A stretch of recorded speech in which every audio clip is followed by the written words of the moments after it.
Mambo zenu vipenzi viponzo.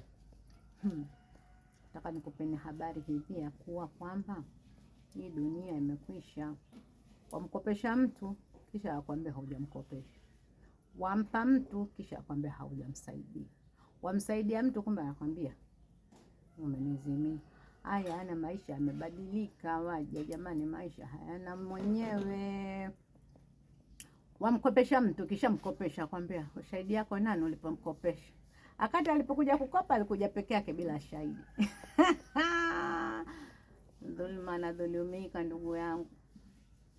Ukidhulumu na wewe utadhulumiwa mama, tena umezaa watoto mama wa kike na wa kiume. Ndugu yangu, usimdhulumu mja wako.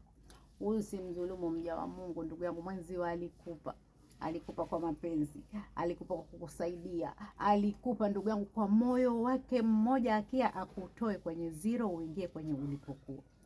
Japokuwa Yesu Mwenyezi Mungu, lakini uliipokea ile pesa yake.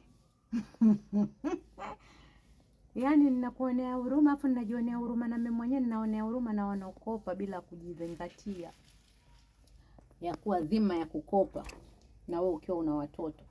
Alafu ukajifanya haukunipa nini, tuliandikishiana.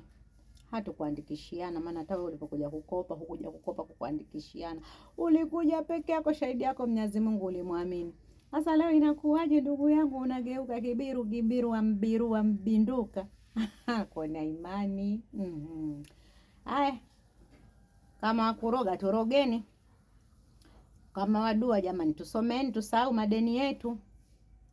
Au mashehe wanakusomeeni dua jamani, waambieni vizuri ya kuwa au tunawasomea dua, natakiwa wasitudai, na tukiwaona tusionekane nao kama dua hizo ziko jamani. Haya, someni dua.